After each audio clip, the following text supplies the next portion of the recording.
Friends, আমি সোনিয়া। আমার নতুন একটি ব্লগে তোমাদের সকলকে স্বাগত। আশা করি তোমরা সবাই খুব ভালো আছো আর সুস্থ আছো। আমিও ভালো আছি। আর আজ হচ্ছে শুক্রবার, আর এখন ঘড়িতে বেজে গেছে ঘড়ির কাঁটা 11টা ছুঁই ছুঁই, মানে 5 মিনিট বাকি আছে। তো আমি স্নান ধান করে সমস্ত কাজ সেরে নিয়েছি, পুজো দেওয়া হয়ে গেছে, রান্না বান্না কমপ্লিট। মানে আজকে 11টার মধ্যে সবকিছু কমপ্লিট করতে হয়েছে। কিছু করার নেই, আমাকে আজকে যেতে হবে মালবাজার। গুড্ডুর আবার স্কুল যেতে হবে, কারণ আজকে পরীক্ষা নেই। কি স্কুলের কি কি মেডিকেলের কি একটা মানে অফিসার আসবে আর কি, ওদের কি কি চেক হবে আমি সঠিক জানি না। ও যখন স্কুল থেকে রিটার্ন হবে তখন আমি বলে দেবো যে কি হয়েছে না হয়েছে স্কুলে। আর আজকে একটা বিশেষ কাজে যাচ্ছি, আমার একটা নতুন ব্যাংক অ্যাকাউন্ট খুলতে হবে আর আরেকটা অ্যাকাউন্ট ক্লোজ করতে হবে। কি বলবো তোমাদেরকে, কাল কোনো ভিডিও আমি বানাতে পারিনি। কালকে অনেক দৌড়োদৌড়ি করেছি। কালকে একবার আমাদের এখানে যে আউটপোস্ট আছে সেখানে গেছিলাম ডায়েরি করতে, কারণ এর আগের দিন তোমাদেরকে তো বললাম আমি যে আমি প্যান কার্ড, রেশন কার্ড খুঁজে পাচ্ছি না। তার মাঝখানে আরেকটা গন্ডগোল হয়ে গেছে, সেটা হচ্ছে আমি ব্যাংকের সেভিংস বই পাচ্ছি না আর চেকবুকটা পাচ্ছি না। তো আমি কি করব, কত যে খুঁজেছি আমি বলতে পারবো না তোমাদেরকে। মানে প্রচুর খোঁজা খুঁজেছি কিন্তু কিছুতেই পাইনি। হর্ন দিচ্ছে ওর বাবা, কারণ এখন আমাকে বেরিয়ে যেতে হবে। তো তারপরে থানায় ডায়েরি করা হলো, সেই ডায়েরির কপি নিয়ে এখন ব্যাংকে যাব। জানি না ওখানে গিয়ে কি হবে। আর আমি আরেকটা নতুন অ্যাকাউন্ট খুলবো, আর যেই বইটা হারিয়ে গেছে আর চেকবুকটা হারিয়ে গেছে সেই অ্যাকাউন্টটাকে ক্লোজ করে দেবো, নতুন করে আরেকটা ওপেন করব। তো চলে এসেছি এইচডিএফসি ব্যাংকে, বললাম না নতুন অ্যাকাউন্ট খুলবো। তো চলো ভেতরে যাওয়া যাক।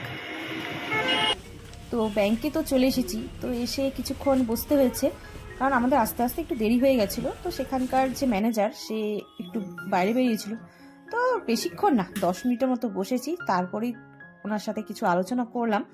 দেখো, একটা সেভিংস বই খুলবো, তাও সেটারও আলোচনার ব্যাপার আছে। শুধু শুধু খুললেই তো হবে না, সেটাতে লেনদেনেরও ব্যাপার আছে। তো সেখানকার কাজ আমার হয়ে যাওয়ার পর চলে গেছিলাম বন্ধন ব্যাংকে, যেখানে আর কি আমি অ্যাকাউন্ট ক্লোজ করব। তো সেখানে গেছিলাম, কিন্তু এইচডিএফসি ব্যাংকে আমার কাজ হয়েছে, শুধুমাত্র বই আর এটিএম কার্ডটা নেওয়া বাকি আছে, সেটা আমি 2 দিন পর এসে নিয়ে যাব। আর বন্ধন ব্যাংকের কাজ কিন্তু আমাদের হয়নি। তো এরই মাঝে আমরা খাবার খেয়ে নিয়েছি, কারণ প্রচণ্ড খিদে পেয়ে গেছে। আর দেখতে পাচ্ছ কি সুন্দর লাগছে দেখতে। তো আমি এসে কিছুক্ষণ দোকানে বসেছিলাম, গুড্ডুর টিউশনই ছিল। তো তারপরেই কিন্তু আমি টোটোতে করে বাড়ি ফিরেছি। তো আমি এতক্ষণ দোকানে বসেছিলাম কারণ আজকে হচ্ছে শুক্রবার, গুড্ডুর স্পোকেন ইংলিশ ক্লাস ছিল। তো ওকে নিয়ে একবারে কিন্তু বাড়ি আসলাম। তো এসে হাত মুখটা ধুয়ে নিয়েছি, কিন্তু ড্রেস চেঞ্জ করিনি। তার কারণ হচ্ছে আমাদের পাশের বাড়িতে নারায়ণ পুজো হয়েছে, তো সেখানেই যাব। একবারে এসে ড্রেস ছাড়বো, ওই একবার ড্রেস ছাড়ার পর আবার ড্রেস পরবো আর ইচ্ছে করছে না। আমার দারুণ মাথা যন্ত্রণা করছে। আমি যে কেন বাইরে একদমই ট্রাভেল করতে পারি না, মানে একটু এদিক ওদিক হলে পরে আমার মাথা যন্ত্রণা শুরু হয়ে যায়। কিছু করার নেই, কি করবো বলে, এর সাথে এখন থাকতে হবে। আমি প্রচুর ডাক্তার দেখিয়েছি, কিন্তু কোনো মানে এত ওষুধ খেয়েছি, কোনো কাজ হয়নি। আর আজকে যে আমি মালবাজারে গেছিলাম, সব কাজ হয়েছে কিন্তু অল্প অল্প। মানে একটা ডকুমেন্টস দিতে ভুলে গেছি, আর যেই ডায়েরিটা আমরা লিখে নিয়ে গেছিলাম সেটাতে একটু ভুল হয়েছে। নিজেদের ভুলের জন্য ওই কাজটা হয়নি। তো আবার মঙ্গলবারে যেতে বলেছে। তো কালকে গেলেও হয়ে যেত, কিন্তু কালকে আমার হাজবেন্ডের একদমই সময় নেই। তো হয় সোমবার নয় মঙ্গলবার আবার যেতে হবে। তাছাড়া আরও কয়েকটা জায়গায় কাজ ছিল, তো সেই কাজগুলো কিন্তু আমরা করে এসেছি। বললাম না সব কাজই হয়েছে, বলবো না যে হয়নি, কিন্তু একটু একটু। আর মানে 95%ই কাজ হয়ে গেছে, একটু একটুও বলবো না। 5%-এর জন্য আমরা আটকে গেছি।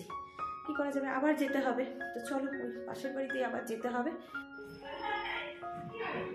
ও এখানে পুজো হয়েছে, এখানে নারায়ণ পুজো হয়েছে। আবার এ বাড়িতেই কিন্তু কয়েকদিন পরে বিয়েও আছে, মানে আমারই বন্ধু কাম দেওর বলতে পারো, যেহেতু আমরা একই স্কুলে পড়েছি একই সঙ্গে। আবার এ পাড়ার ছেলে, তো আমার দেওর, শ্বশুরবাড়ির তরফ থেকে দেওর, আর আমার বাপের বাড়ির তরফ থেকে ও আমার বন্ধু। পুজো বাড়িতে এসেও কিন্তু আমি খুব একটা দেরি করিনি, বললাম না মাথা যন্ত্রণা করছিল। তো এসেই ঝটপট প্রসাদ খেতে বসে পড়েছি। তো সেখানে ছিল ফল প্রসাদ, খই, মুড়ি আর ছিল সিন্নি। তো প্রসাদ খেয়ে সোজা চলে এসেছিলাম বাড়িতে, কারণ লোডশেডিং হয়ে গেছিলো। আর আসার সময় নিয়ে এসেছিলাম, গুড্ডু যেহেতু বাড়িতেই ছিল, বাড়িতে না স্কুল থেকে ওর দিদা বাড়িতে গেছিলো, তো সেখান থেকে নিয়ে এসেছি মিয়োমরের কেক। এটা ছিল সন্ধ্যাবেলার টিফিন। আর আমি কিন্তু এসে এই বিছানায় শুয়ে পড়েছি, কারণ আমার একদম শরীর ভালো লাগছে না। তো চলো বন্ধুরা, আজকের ব্লগটা আমি এখানেই এন্ড করছি। দেখা হচ্ছে নেক্সট ব্লগে, ততক্ষণের জন্য টাটা।